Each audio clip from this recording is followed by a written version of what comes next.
Actually, I had enrolled for the test series from Exergic, and I enrolled at the time of January. And उस time मैं थोड़ा confuse सा हो गया था एक्चुअली कि मैंने हर टेस्ट सीरीज़ ज्वाइन कर ली थी। अब किसी टेस्ट सीरीज़ में आपको लगेगा कि आपके मार्क्स बहुत ही कम आ रहे हैं, चाहे आपकी प्रिपरेशन कितनी अच्छी है, और किसी टेस्ट सीरीज़ में आपको लगेगा कि आपके मार्क्स बहुत ज़्यादा आ रहे हैं। आई थिंक किसी में मेरे 95 भी आए हैं मार्क्स 100 में से, और किसी में 50 भी आए हैं। तो बिल्कुल ऐसे साइन का कर्व चलता है कि एवरेज वैल्यू क्या है पता ही नहीं लगती बच्चे को, तो अपनी प्रिपरेशन जज करना बहुत मुश्किल है। तो उस टाइम मैं ऐसे कोरा पे एक दिन सर्च कर रहा था कि कौन सी बेटर है, तो फिर एक्सर्जी के बारे में पता लगा मुझे। तो वो थोड़ा गड़बड़ ये हो गया कि मुझे थोड़ा लेट पता लगा उसके बारे में, तो फिर मैंने ज्वाइन करी। और उसकी टेस्ट सीरीज़ बेसिकली बिल्कुल गेट लेवल पे ही डिज़ाइंड है।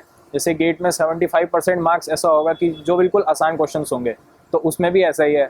15 नंबर के या 17 मार्क्स ऐसे होंगे जो कि आपको थोड़ा सोचना है उसमें, जिसमें 3 to 4 मिनट्स लगेंगे पर क्वेश्चन। और उसके अलावा 5 मार्क्स या 6 मार्क्स ऐसे हैं जो कि मतलब थोड़े टफ क्वेश्चंस हैं, जो गेट में भी होता है ऐसे। तो मुझे अच्छी तरह से याद है कि मैंने जितने टेस्ट दिए उनमें से 2 क्वेश्चंस डायरेक्ट गेट के पेपर में आए थे।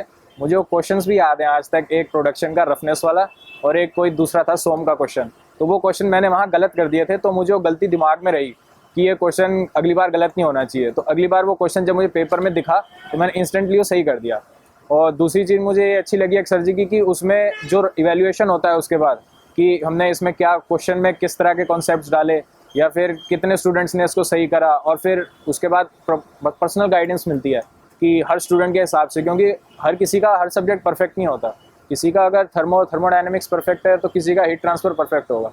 तो एक सब्जेक्ट, पार्टिकुलर सब्जेक्ट में अगर तुम गड़बड़ कर रहे हो तो उस पार्टिकुलर सब्जेक्ट के क्वेश्चंस के लिए गाइडेंस जो है वो एक सब्जेक्ट ने बहुत अच्छी तरह दी थी मुझे। मेरा नाम अभिषेक कुमार सिन्हा है। मैंने ऑल इंडिया रैंक 23 लाई है और मैंने एक्सर्जी की टेस्ट सीरीज़ ज्वाइन की है। तो जो मुझे सबसे अच्छा लगा एक्सर्जी की टेस्ट सीरीज़ में वो था कि depth of question, variety of question. जैसे कभी आप टेस्ट सीरीज़ अगर देते हैं तो एक तरह का क्वेश्चन नहीं होना चाहिए, थोड़ा सा कभी वो डेप्थ जाना चाहिए। किसी टेस्ट सीरीज़ में आपको लगे कि क्वेश्चन अंदर तक गया है, डीप तक गया है। कभी लगे कि क्वेश्चन आपको थोड़ा सा ब्रॉड गया है, जहाँ पे ज़्यादातर थोड़ा सा गेट्स तो ठीक है, गेट के सिलेबस, लेकिन थोड़ा सा गेट के सिलेबस से थोड़ा बाहर तक गया है और डेप्थ में पूछा है, हाईली कंसेप्चुअल।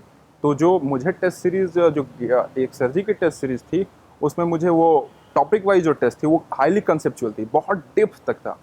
और उससे फ़र्क नहीं पड़ता है कि वो क्वेश्चन आपको टफ लगे या जो भी है, डेप्थ रहना चाहिए, कंसेप्चुअल होना चाहिए। और मतलब वो आपको कॉन्फिडेंस दे देगा। मार्क्स मैटर नहीं करता है, लेकिन आपको ये कॉन्फिडेंस आ जाएगा कि हाँ, वैरायटी ऑफ क्वेश्चन जो है वो मैंने बना लिया है। तो मुझे ये अच्छा लगा टेस्ट सीरीज़ में। और थोड़ा सा इसका इशू था कि थोड़ी बहुत प्रिंटिंग मिस्टेक थी, पर खैर वो चलता है, क्योंकि quality of question generally matters and और मार्क्स मैटर नहीं करता है। तो फिर मैं ऐसे नेट पे सर्च कर रहा था किसी और टेस्ट सीरीज़ की, और मुझे कोरा के थ्रू एक्सर्जी की टेस्ट सीरीज़ के बारे में पता चला। मैंने ज्वाइन किया, और उनके जो 2 टाइप्स के टेस्ट थे, थीमेटिक और फुल लेंथ, तो मैंने थीमेटिक से स्टार्ट किया। तो फर्स्ट टेस्ट में ही मुझे ऐसा फील करा दिया कि मेरे कंसेप्ट्स के अंदर काफ़ी ब्लैंक स्पेसेस थी, और उससे देख के मैं डिमोटिवेट नहीं हुआ। मेरे को याद है पहला टेस्ट जो 15 नंबर का था उसमें मेरे 3 साढ़े 3 नंबर आए थे, और उसके बाद मैं इतना फ़ैन हो गया एक्सर्जी के क्वेश्चंस का, क्योंकि यहाँ पे जो क्वेश्चंस की वैरायटी मिली है, आपके कंसेप्ट्स वही होंगे जो बाकी टेस्ट सीरीज़ में आपसे पूछे जाते हैं, आप जो क्लास में पढ़ते हैं, लेकिन जिस तरह से वो क्वेश्चन फ्रेम किया जाता है, आप एक्चुअली समझ पाते हो कि आप कहाँ गलतियाँ कर रहे हो। जो एक्सप्लेनेशन होता है आंसर्स का, वो इतना हेल्पफुल था कि मैंने काफ़ी सारे नए कंसेप्ट्स वहाँ उस एक्सप्लेनेशन के थ्रू जाने। टेस्ट सीरीज़ का लेवल गेट से थोड़ा सा ऊपर है, जो कि एक तरह से बहुत अच्छा है, क्योंकि अगर आप इस टाइप के कॉम्पिटिटिव एग्जाम्स की तैयारी कर रहे हो and if you are willing to get a good rank, so you have to do something different. तो यहाँ पे लेवल हाई होने से फ़ायदा ये होता है कि you get to learn new concepts and new things. आपको बहुत सारे तरीके पता चलते हैं कि किसी क्वेश्चन को कैसे डील करना है। तो आप एक अपर एज पे रहते हो after you know solving such kind of question. मेरा नाम संकेत कुमार है और मेरी गेट रैंक 38 है, और मैंने गेट की तैयारी कॉलेज टाइम से 30 से स्टार्ट की थी। जब मैंने सबसे स्टैंडर्ड बुक से मैंने तैयारी स्टार्ट की थी, लेकिन जब भी मेरे को कोई डाउट होता है या कोई चीज़ मेरे को अच्छे से समझ नहीं होती तो मैं चंद्रेश सर से कॉन्टैक्ट करता रहता है। और मैंने चंद्रेश सर से थ्योरी ऑफ मशीन का सबसे पहले वो लिया है, वो मेरे को थ्योरी ऑफ मशीन उनका जो टॉपिक था काफ़ी अच्छा था। उसके बाद मैंने उनकी क्वेश्चन बैंक लिए, और क्वेश्चन बैंक के बाद मैंने एक्सर्जी की टेस्ट सीरीज फॉलो करी। एक्सर्जी की टेस्ट सीरीज और क्वेश्चन बैंक की एक चीज़ है कि आपके कंसेप्ट काफ़ी इससे क्लियर हो जाते हैं। इसमें हर एक तरह का क्वेश्चन अलग अलग होता है।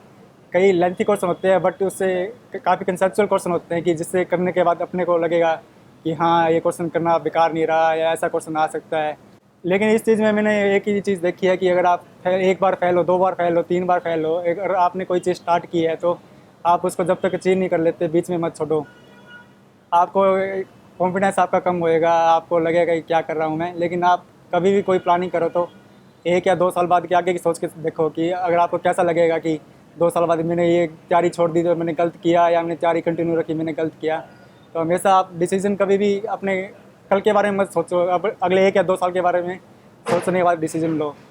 अगर आप घर से तैयारी कर रहे हैं तो एक्सरजी मेरे को लगता है कि एक्सरजी बेस्ट है, क्योंकि इसमें जो स्टडी मटेरियल है वो काफ़ी अच्छे से कंसेप्ट क्लियर किए जाते हैं यहाँ पे। हर एक किस ऐसे कई बार ऐसा हुआ है कि मैं 2 साल सेल्फ स्टडी करी है लेकिन फिर भी मेरे काफ़ी कंसेप्ट क्लियर नहीं था या कई बुकों में मेरे को नहीं मिला। लेकिन मैं जैसे ये चंद्रेश सर का मटेरियल फ्लो करता है मेरे वहाँ से काफ़ी कंसेप्ट क्लियर हुए।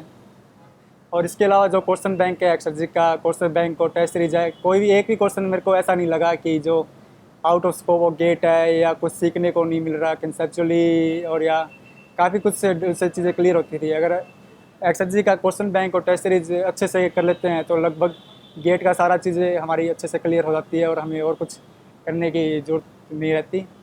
फाइनली मैं यही कहना चाहूँगा कि अगर आपके नंबर एक बार बेकार हो गया, 2 बार बेकार हो गया तो आप तैयारी बीच में मत छोड़े, यानी कि बाद की सोचें कि अब आगे क्या करना है, उसको बीच में मत छोड़े। अगर आपने तैयारी स्टार्ट की है तो आप उसको अंजाम तक पहुँचा के ही सांस लो। अपने लास्ट अटैम्प्ट में मेरी अराउंड 1200 रैंक आई थी। मैं बहुत परेशान था, मतलब मैं करूं क्या। सब चीज़ मैंने पढ़ ली थी, कॉन्सेप्ट मेरे बेसिकली क्लियर थे, तो मुझे समझ में नहीं आ रहा था मैं करूं क्या, मतलब पढ़ूं क्या अब नया मैं मतलब। तो उस वक्त मैंने लास्ट ईयर गेट की जो 2 टॉपर्स थे, Mohit Bhatia sir and Prateek Jain sir, उनसे बात की। मतलब उन्होंने मुझे रिकमेंड किया कि आप एक्सरजी का क्वेश्चन बैंक लो प्लस उसकी टेस्ट सीरीज़ लो। तो मैंने इस साल केवल और केवल बस यही 2 चीज़ ली, इन्हीं 2 चीज़ों पर फोकस किया। और जो सर ने मुझे एडवाइस दी थी कि आप ये क्वेश्चन बैंक के जो क्वेश्चंस हैं जो आपको टफ लग रहे हैं वो आप दोबारा अपनी कॉपी में नोट डाउन कीजिए, उन्हें सॉल्व कीजिए और उनको बाकायदा मतलब अच्छे से रिवाइज़ कीजिए। तो ये तो सब एक्सरजी के बारे में था। और अगर आप मेरी स्टोरी से कुछ सीख सकते हैं तो बस यही कि जब आप फेल हो अपने अटैम्प्ट में तो आप गिव अप मत करिए, दोबारा बाउंस बैक करिए, दोबारा आप उठिए। तो वो जो टाइम होता है, वो जो टाइम पीरियड होता है, आप जब फेल होते हैं उसके बाद जो आप दोबारा खड़े होते हैं, वो शायद वर्स्ट पीरियड होता है, सबसे डिफ़िकल्ट पीरियड होता है। अगर आप उसमें संभल गए तो आप कोई भी एग्ज़ाम हो वो क्रैक कर ले जाएंगे। Hello, myself Amit Kumar. I did my BTech in 2017 from Delhi Technological University. So this was my second attempt in GATE examination. The main motivation that I got was that I was not giving the test series in a very well planned manner. तो इस बार मेरे seniors ने suggest किया कि सारे जो regular test series हैं वो तो ठीक हैं, पर जो मेन टेस्ट सीरीज़ हैं मतलब जो कंसेप्ट्स पे ज़्यादा फोकस करती हैं, जैसे एक्सर्जिक है, तो एक्सर्जिक काफ़ी ज़्यादा कंसेप्चुअल लेवल पे क्वेश्चंस पूछते हैं अपनी टेस्ट सीरीज़ में। तो उनके सजेशन में मैंने एक्सर्जिक का टेस्ट सीरीज़ ज्वाइन किया था और बाकी मैंने और टेस्ट सीरीज़ बहुत मिनिमम दिए थे। तो एक्सर्जिक का मेरे को काफ़ी ज़्यादा फ़ायदा मिला। उनके जो फुल लेंथ टेस्ट थे वो काफ़ी ज़्यादा सपोर्टिव थे, मतलब वो गेट लेवल के थे, तो उनके क्वेश्चंस बहुत अच्छे थे और कॉन्फिडेंस बूस्टअप काफ़ी अच्छा हुआ था मेरा उसकी वजह से।